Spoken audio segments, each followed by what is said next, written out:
पिछले एपिसोड में आपने देखा कि ऐश को पोकेमॉन मास्टर चैंपियनशिप का 4 टास्क मिलता है, जो कि ये था कि उसको किसी एक रीजन के इलाइट 4 को सिर्फ एक नॉन लेजेंडरी पोकेमॉन का यूज करके डिफीट करना था। ऐश स्टेडियम में एंटर करता है, जहां पर वो पिकाचू को अपने पोकेमॉन की तरह सेलेक्ट करता है। वो सबसे स्ट्रॉन्ग इलाइट 4 यानी कि कैंट रीजन के इलाइट 4 को चूज करता है, जिसको इससे पहले किसी ने भी डिफीट नहीं किया था। सबसे पहले ऐश बैटल करता है इलाइट 4 अगाथा के साथ, जिसके वो क्रोबैट और अर्बॉक को डिफीट कर देता है।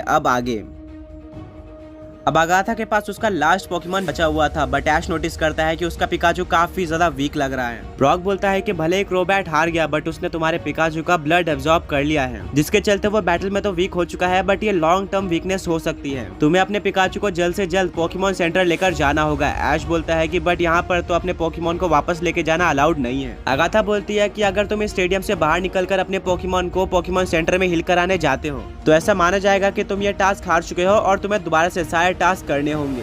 ब्रॉक बोलता है कि तुम्हारे सारे ही पोकेमॉन काफी स्ट्रॉन्ग है, डेफिनेटली तुम दोबारा टास्क कर सकते हो, बट तुम्हारे पिकाचू की हेल्थ यहाँ पर जरूरी है। ऐश एक काफी गहरी सोच में चले जाता है। उसने काफी टाइम लगाकर और मेहनत करके यहाँ तक पहुँचा था। सईना बोलती है कि तुम्हारे पोकेमॉन की हेल्थ सबसे ज्यादा जरूरी है, तुम ये सब दोबारा कर सकते हो। अगाथा बोलती है कि एक और बैड न्यूज ये है कि पोकेमॉन मास्टर चैंपियनशिप का टाइम ऑलमोस्ट खत्म होने वाला है। जब 1 महीना बचा था तो शायद से तुमको इन्फॉर्म कर दिया गया होगा, और अब 23 डेज हो चुके हैं। अगर तुम 7 डेज के अंदर ये सारे टास्क कंप्लीट नहीं करते हो, तो तुम्हें पोकेमॉन मास्टर चैंपियनशिप के लिए और 10 साल वेट करना होगा, क्योंकि ये चैंपियनशिप हर 10 साल में एक बार होती है। ऐश काफी गहरी सोच में चले जाता है। फिर वो अपने पिकाचू को पोकेमॉन सेंटर में ले जाने का डिसाइड करता है। वो अपने पिकाचू को उठाने ही वाला होता है, पर पिकाचू वहाँ से भाग जाता है। वो ऐश को पोकेमॉन सेंटर जाने से मना कर देता है। पिकाचू बोलता है कि वो अभी बैटल करने लायक है। ऐश बोलता है कि पिकाचू तुम काफी ज्यादा वीक हो चुके हैं, तुम्हें पोकेमॉन सेंटर जाना होगा, पर पिकाचू ऐश की बात नहीं मानता। ऐश बोलता है कि अच्छा पिकाचू, अगर तुम यही चाहते हो तो हम बैटल कंटिन्यू करेंगे।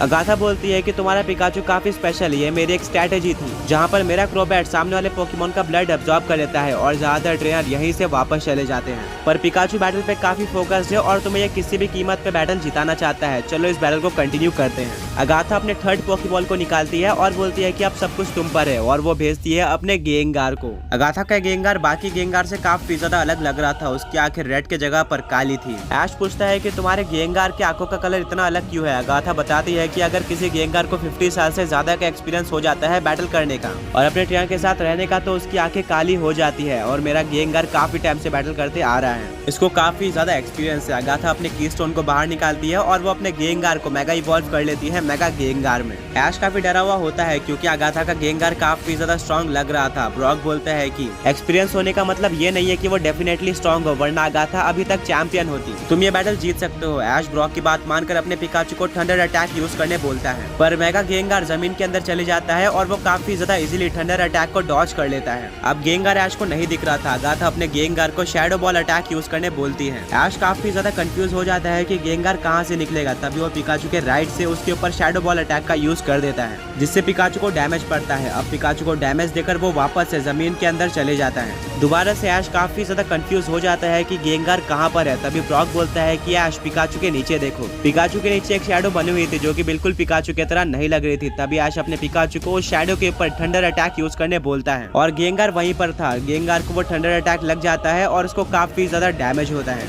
अगाथा अपने मेगा गेंगार को स्लश बॉम्ब अटैक यूज करने बोल देती है, जो कि पिकाचू के फेस पर लगता है, और अब पिकाचू को कुछ भी नहीं दिख रहा था। इसी का फायदा उठाते हुए मेगा गेंगार यूज करता है शैडो क्लॉ अटैक का, जो कि बिल्कुल पिकाचू के फेस पर लगता है। इससे पिकाचू को डैमेज तो पड़ता है, बट उसके फेस का स्लश बॉम्ब हट जाता है और पिकाचू को वापस से दिखना स्टार्ट हो जाता है। ऐश अपने पिकाचू को थंडर वेव अटैक यूज करने बोलता है, जो कि मेगा गेंगार पर लगता है। उसको डैमेज तो नहीं पड़ता है, बट इसके चलते वो पैरालाइज हो जाता है। अब ऐश अपने पिकाचू को फुल पावर से वोल्ट टैकल अटैक यूज करने बोलता है। गेंगार उसको डॉज करने की कोशिश करता है, बट क्योंकि वो पैरालाइज था इसीलिए वो मूव नहीं कर पाता और वोल्ट टैकल गेंगार पर लग जाता है, जिससे उसको काफी डैमेज पड़ता है। ऐश बोलता है कि चलो पिकाचू इस बैटल को खत्म करते हैं, आयरन टेल अटैक का यूज करो। पिकाचू मेगा गेंगार पे आयरन टेल अटैक का यूज कर देता है और फाइनली गेंगार अपने बेस फॉर्म में आ जाता है, यानी कि वो हार जाता है। अगाथा ऐश के बैटल परफॉर्मेंस को देखकर काफी ज्यादा शॉक रह जाती है। वो ऐश के पास आती है और उससे हैंडशेक करती है। वो उसको कांग्रेचुलेट भी बोलती है और बोलती है कि अब तुम नेक्स्ट इलाइट 4 से बैटल कर सकते हो, बट याद रखना तुम्हारे पिकाचू काफी ज्यादा वीक हो चुका है और तुम इसको अब हील नहीं कर सकते हो। ऐश बोलता है कि हाँ मुझे पता है, और वो सेकंड एंट्रेंस के तरफ जाता है, जहाँ से निकलती है ice type elite 4 member lauryl. Lauryl बोलती है कि फाइनली फाइनली काफी टाइम बाद लगातार 2 चैलेंजर हमें चैलेंज करने आए हैं। इसके पहले वाला हार के गया है और शायद अब तुम भी हारने वाले हो। रेडी हो जाओ हमसे बैटल करने के लिए। ऐश बोलता है मैं रेडी हूँ। बैटल स्टार्ट होती है और लोरेल अपने सबसे पहले पोकेमॉन की तरह भेजती है ड्यूगोंग को और ऐश अपने पिकाचू को सेंड करता है। पिकाचू ऐश के शोल्डर से जंप करके बैटलफील्ड में आ जाता है, बट बैटलफील्ड में आते ही वो फिसल जाता है। ये बैटलफील्ड कोई नॉर्मल बैटलफील्ड नहीं थी बल्कि आइस बैटलफील्ड थी। यहाँ पर बैटल करने में ऐश और पिकाचू दोनों को ही काफी मुश्किल होने वाली थी और ये काफी बड़ा चैलेंज था। पिकाचू किसी तरह से अपने आप को बैलेंस करता है और ये बैटल स्टार्ट होती है। ड्यूगोंग स्टार्ट करता है एक्वा जेट अटैक के साथ। ऐश पिकाचू को अपने ही जगह पर खड़े रहने बोलता है और बोलता है कि फुल पावर से थंडरबोल्ट अटैक का यूज करो, जो कि ड्यूगोंग पर लग जाता है। और क्योंकि वो एक्वा जेट अटैक का यूज कर रही थी वो पूरी तरह से पानी में थी, जिसके चलते इस अटैक का डैमेज और भी ज्यादा बढ़ जाता है और ड्यूगोंग एक ही अटैक में हार जाती है। इसको देखकर लोरेल, सरीना, मिस्टी और ब्रॉक सब काफी ज्यादा शॉक रह जाते हैं।